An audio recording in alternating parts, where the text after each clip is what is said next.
ये भक्तों, आज सुनते हैं श्रावण मास में मंगलवार के दिन हनुमान जी की कथा और आरती। तो एक बार बोलिए प्रेम से हनुमान जी की जय।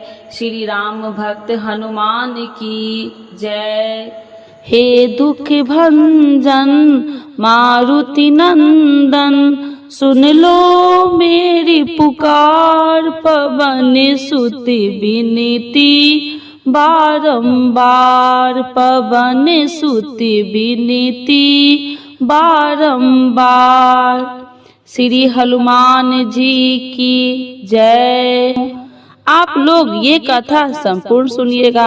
एक बार नैमिषारण्य तीर्थ में 80,000 मुनि एकत्र होकर पुराणों के ज्ञाता श्री सूत जी से पूछने लगे, हे महामुने, आपने हमें अनेक पुराणों की कथाएं सुनाई है, अब कृपा करके हमें ऐसा व्रत और कथा बतलाए जिसके करने से संतान की प्राप्ति हो तथा मनुष्य को रोग शोक अग्नि सर्व दुखों आदि का भय दूर हो, क्योंकि कलयुग में सभी जीवों की आयु बहुत कम है। फिर इस पर उन्हें रोग चिंता के कष्ट लगे रहते तो फिर वही श्री हरि के चरणों में अपना ध्यान कैसे लगा सकेंगे। श्री सूत जी बोले, हे मुनियों, आपने लोक कल्याण के लिए बहुत ही उत्तम बात पूछी है। एक बार युधिष्ठिर ने भगवान श्री कृष्ण से लोक कल्याण के लिए यही प्रश्न किया था। भगवान श्री कृष्ण और युधिष्ठिर का संवाद तुम्हारे सामने कहता हूँ, ध्यान देकर सुनो। एक समय पांडवों की सभा में श्री कृष्ण जी बैठे हुए थे। तब युधिष्ठिर ने भगवान श्री कृष्ण से प्रश्न किया कि हे प्रभु नंद नंद गोविंद, आपने मेरे लिए अनेक कथाएं सुनाई है, आज आप कृपा करके ऐसा व्रत या कथा सुनाइए जिसके करने से मनुष्यों को रोग चिंता का भय समाप्त हो और उसको पुत्र की प्राप्ति हो। हे प्रभु, बिना पुत्र के जीवन व्यर्थ है, पुत्र के बिना मनुष्य नरकगामी होता है, पुत्र के बिना मनुष्य पितृ ऋण से छुटकारा नहीं पा सकता है और न ही उसका पुनग नामक नरक से उद्धार हो सकता है। अतः पुत्रदायक व्रत बतलाइए। श्री कृष्ण भगवान बोले, हे राजन, मैं एक प्राचीन इतिहास सुनाता हूँ, आप उसे ध्यान पूर्वक सुनो। कुंडलपुर नामक एक नगर था, उसमें नंदा नामक एक ब्राह्मण रहता था। भगवान की कृपा से उसके पास सब कुछ था, फिर भी वह दुखी था।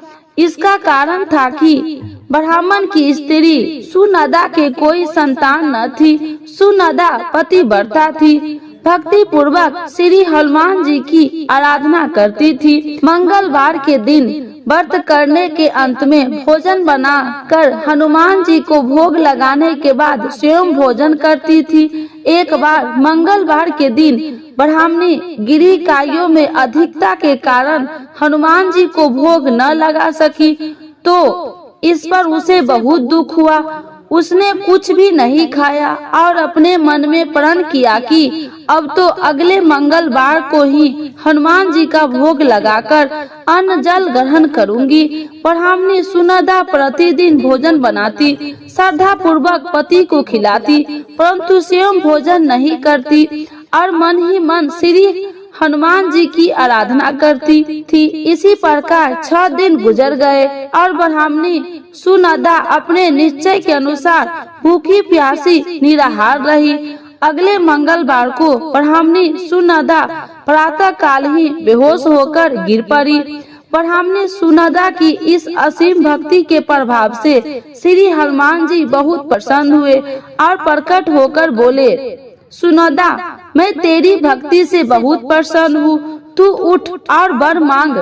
सुनदा अपने आराध्य देव श्री हनुमान जी को देखकर आनंद की अधिकता से ही सुनदा अपने आराध्य श्री हनुमान जी को देखकर आश्चर्य से हो गई।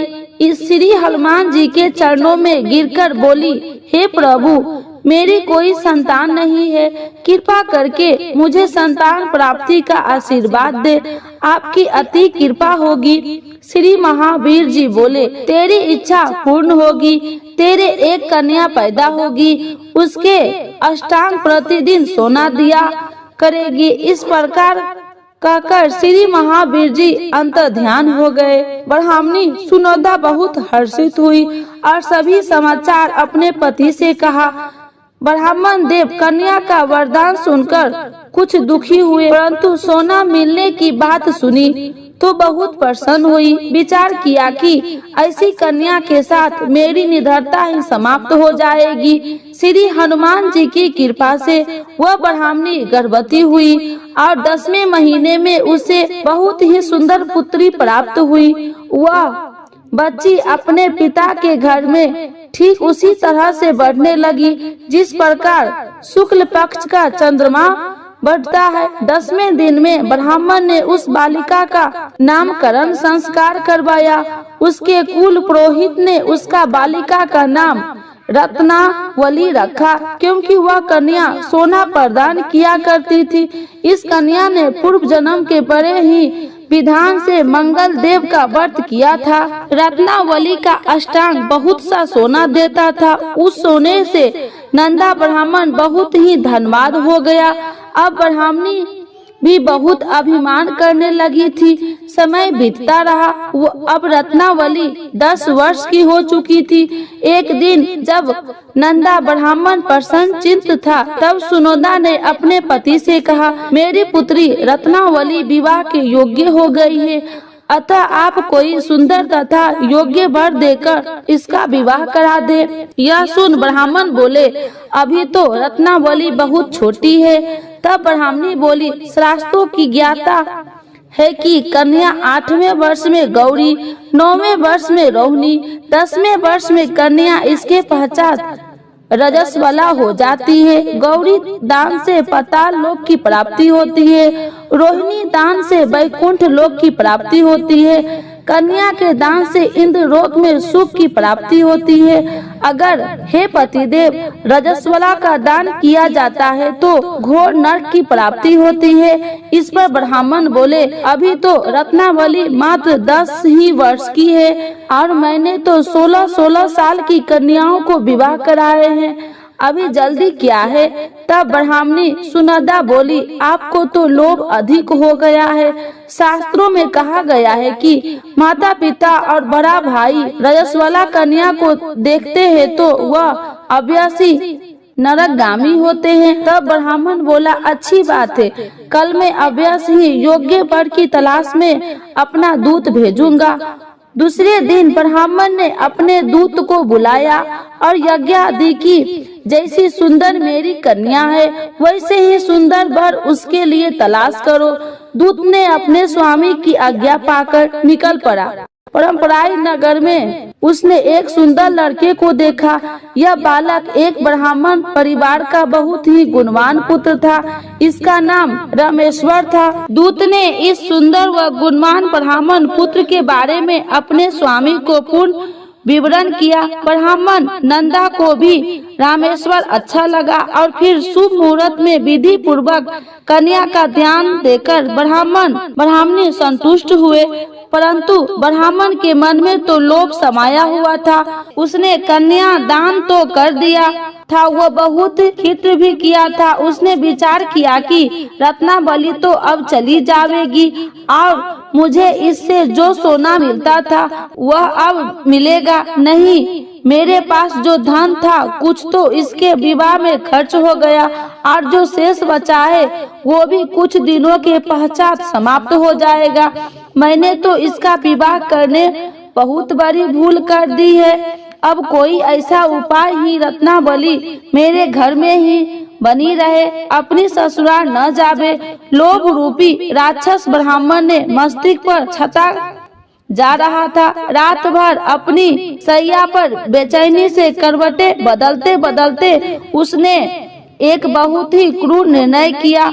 उसने विचार किया कि जब रत्नावली को लेकर उसका पति रामेश्वर अपने घर के लिए जाएगा तो वह मार्ग में ही छिपकर रामेश्वर का वध कर देगा और अपनी लड़की को अपने घर लावेगा, जिससे नियमित रूप से उसे सोना भी मिलता रहेगा और समाज का कोई मनुष्य उसे दोष भी नहीं दे सकेगा।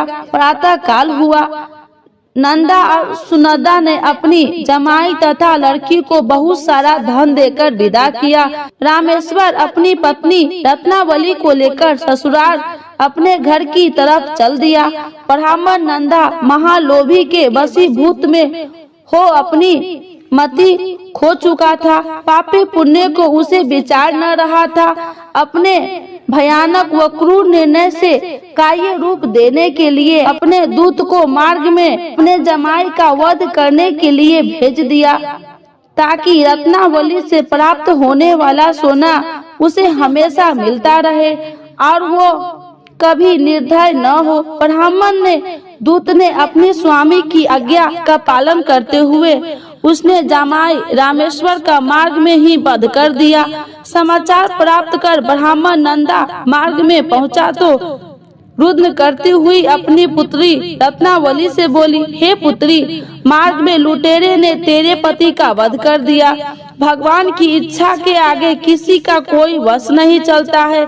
अब तू घर चल, वहाँ पर ही रहना, शेष जीवन व्यतीत करना। जो भाग्य में लिखा है वही होगा। अपने पति की अकाल मृत्यु से रत्नावली बहुत दुखी हुई। क्रंदन व रुदन करते हुए अपने पिता से बोली, हे पिताजी, इस संसार में जिस स्त्री का पति नहीं है उसका जीवन व्यर्थ है। मैं अपने पति के साथ ही अपने शरीर को जला दूंगी और सती होकर अपने इस जन्म को माता पिता के नाम तथा सास ससुर के यश को सार्थक करूंगी। ब्राह्मण नंदा अपनी पुत्री रत्नावली के वचनों को सुनकर बहुत दुखी हुआ। विचार करने लगा, मैंने व्यर्थ ही जमाई का वध का पाप अपने सिर लिया। रत्नावली को उसके पीछे अपने प्राण तक देने की तैयार है। मेरा तो दोनों तरफ से मरण हो गया। धन तो अब मिलेगा नहीं। जमाई वध के पाप के फल स्वरूप यम यातना भी भुगतनी पड़ेगी। यह सोचकर वह बहुत खिन्न हुआ। रामेश्वर की चिता बनाई गई। रत्नावली सती होने की इच्छा से अपने पति का सिर अपनी गोद में रखकर चिता में बैठ गई। जैसे ही रामेश्वर की चिता को अग्नि लगाई गई, वैसे ही प्रसन्न होकर मंगल देव वहाँ प्रकट हुए और बोले, हे रत्नावली, मैं तेरी पति भक्ति से बहुत प्रसन्न हूँ, तू वर मांग। रत्नावली ने अपने पति का जीवन दान मांगा। तब मंगल देव बोले, रत्नावली, तेरा पति अजर अमर है, यह महाविद्वान भी होगा और इसके अतिरिक्त तेरी जो इच्छा हो वर मांग से। तब रत्नावली बोले, हे ग्रहों के स्वामी, यदि आप मुझ पर प्रसन्न हो तो मुझे यह वरदान दीजिए कि जो भी मनुष्य मंगलवार के दिन प्रातः काल लाल पुष्प लाल चंदन से पूजा करके आपका स्मरण करे, उसको रोग व्याधि न हो, सर्प जनों में कभी वियोग न हो, सर्प अग्नि तथा शत्रुओं का भय न रहे। जो स्त्री मंगलवार का व्रत करे वह कभी विधवा न हो। मंगल देवता तथा अस्तु कहकर अंतर ध्यान हो गए। रामेश्वर मंगल देव की कृपा से जीवित हो उठा। रत्नावली अपने पति को पुनः प्राप्त कर बहुत प्रसन्न हुई और मंगल देव का व्रत करके मंगलवार को करने व्रतराज और मंगल देव की कृपा से इस लोक में श्री हनुमान जी ईश्वर को भोगते हुए अंत में अपने पति के साथ स्वर्ग लोक गई। बोलिए हनुमान जी की जय। कला की जाके बल से गिरिवल कापे, रोग दोष जाके निकट न जाके, अंजनी पुत्र महाबलदाई,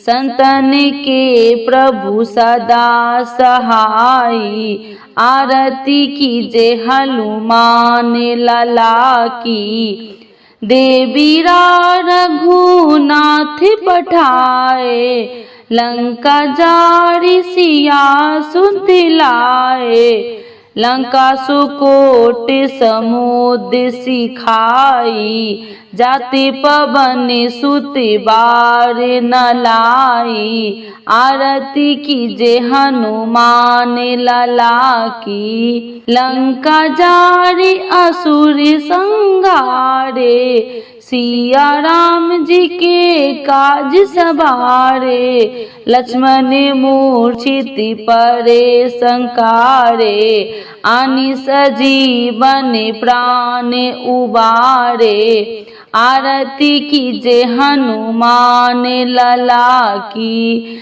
पैठी पताल तोरी जमकारे, अहि रावण की भुजा उखारे, बाएं भुजा असुर दल मारे, दाहिने भुजा संत जन तारे, आरती कीजे हनुमान लला की। सुर नर मुनि आरती उतारे, जय जय जय हनुमान उचारे, कंचन थार कपूर लो छाई, आरती करती अंजना माई, आरती कीजे हनुमान लला की।